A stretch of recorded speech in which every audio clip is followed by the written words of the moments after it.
All right, so yeah, I'm hanging out with these Australian guys for 3 days, having beer with them. And there's this one guy, one Australian guy, and it was his birthday, and he wanted to buy me beer. And he was a cop who was like from Tasmania, and he was like in between jobs or something. And he wanted to hang out with me, and he was buying me beer. And then he wanted me to stay with him at his house. And I went back there. It turned out this guy was gay, and he tried to grab my member.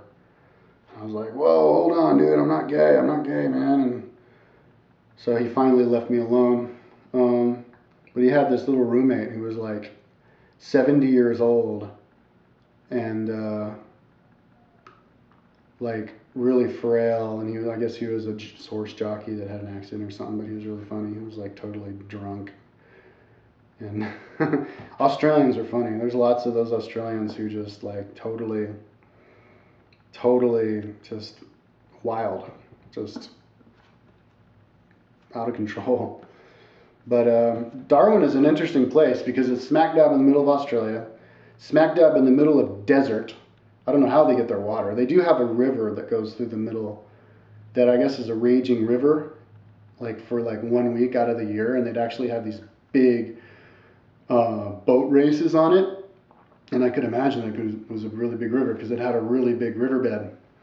But in the 3 days I was there, I was at one point, this one older Aborigine guy came along and I guess was kind of an acquaintance or something, and he's hanging out with me, and he was like bragging to me how he was like the chief of the Aboriginal territory, and all I had to do was because I had to get special permission in order to pass through the outback between Ayers Rock and Perth. And he said, "Oh yeah, just tell him you know me," and I told him you could go there, and then that's all you need. And so I went over to the place where you get the permission, and I said to the lady, "Oh yeah, well so and so said that all I had to do was ask his permission," and she was like, "Oh, that guy?" No. And then that gay cop told me that this guy was actually in jail for like 3 years because he killed a white girl and ate her boobs, a 13-year-old girl. And he just got out of jail or something. But anyways, yeah, so I hung out with these guys for 3 days. And finally, one of the guys goes, "All right." And I even hung out with them in one of their hotel rooms because I guess one of them was just visiting and following them around. And finally, at the end of the day, one of the guys goes, "All right, you ready to go get that weed?" I'm like, "Yeah." So I got in his old 1970 American supercar, muscle car, and drove out to his house where he was living with his girlfriend. And I got 200 Australian dollars worth of bud, and it was kind bud. And it was like an ounce, a whole ounce of it, man. Really good deal, like that big, that much. I was thinking, oh man, I am sad now. So, yeah, I got on my bike and I rode down south, rode outside. Oh, but yeah, Perth, Alice Springs is an interesting place because it's just like this oasis. Like, you know, it's neighborhoods just like America. People have front yards, backyards, houses, but then you leave and then you realize you're just in the desert.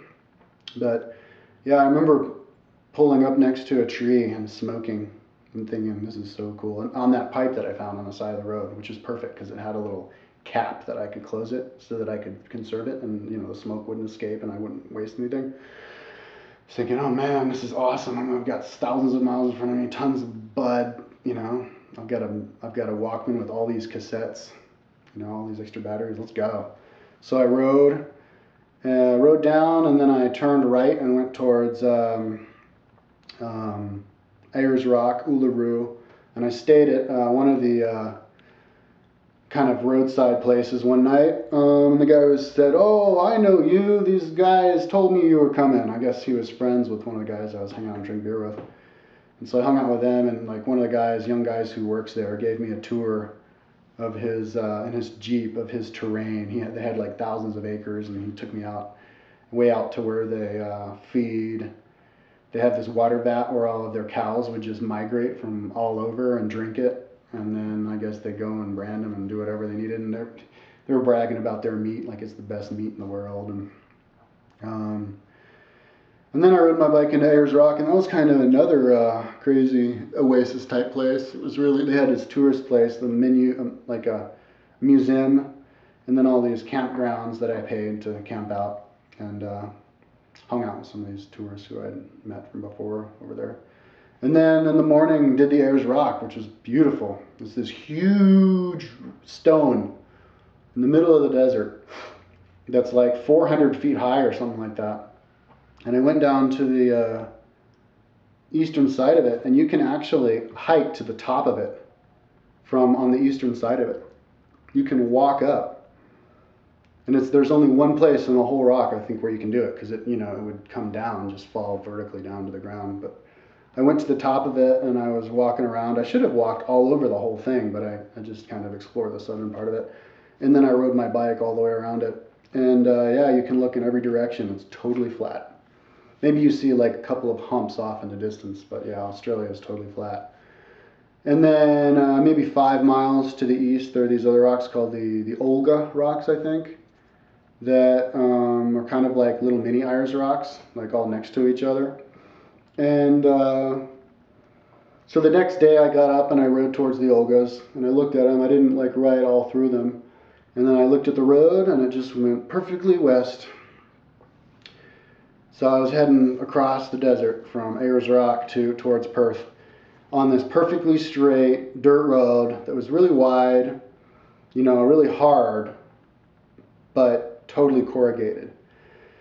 But I was on a mountain bike with mountain bike tires, and I had like 6 2-liter water bottles, 2 of them strapped on my front forks, 2 of them on my handlebars, and then I had like a big water bottle, another 2-liter water bottle right here in my front water bottle holder right here. And then 2 of them in my bags. So I had 1, 2, 3, 4, 5, 6, 7 of them. 7 2-liter water bottles. And so yeah, I just rode all day. And at the end of the day, I just sleep on the side of the road. I think I pitched my tent. No, I wasn't pitched my tent later. Sleep on the side of the road, and so every 3 hours a car would drive by, so I pretty much have the whole place to myself.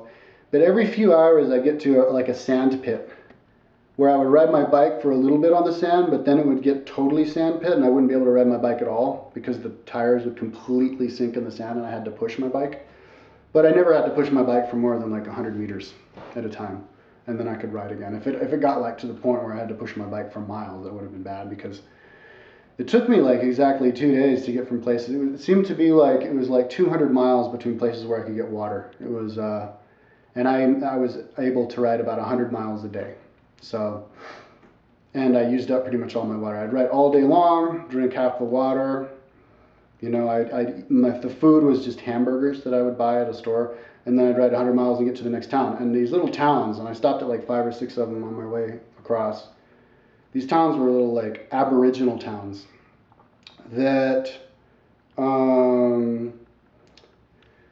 it's like, I don't know how many Aboriginals, maybe 50 or something, and living in these different houses in the middle of nowhere. But I always knew where the town was because they would be next to a hill. Like it'd be totally flat, and I'd see a hill off in the distance, and I thought, okay, that's where the town is. And then sure enough, it was right there. And so there's one white family that lives in each town. I stopped at one, and I saw an Aboriginal lady, and she's waving to me with like 6 of her dogs. And I wish I had stayed a whole day there, just touring the place and talking to people, but I didn't. I passed through. But I had to ask the Aboriginals who didn't know English where the person who runs the store is, because the store wasn't open. The one store was like as big as a 7-Eleven convenience store. Wasn't open. I had to find, because it's only open like 1 day a week or something, I had to find where the person lived, and the Abo would like point.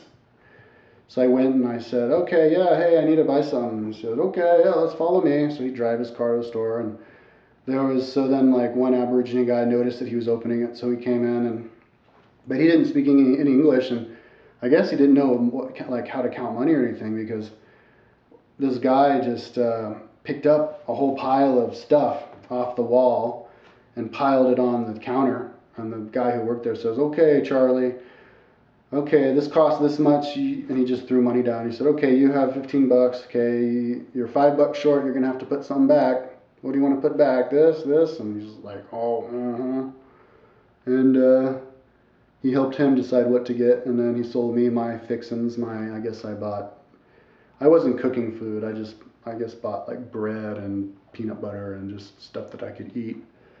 And that guy let me sleep in his backyard. And then I'd ride again in another 2 days and to the next town. And I guess that's the next video.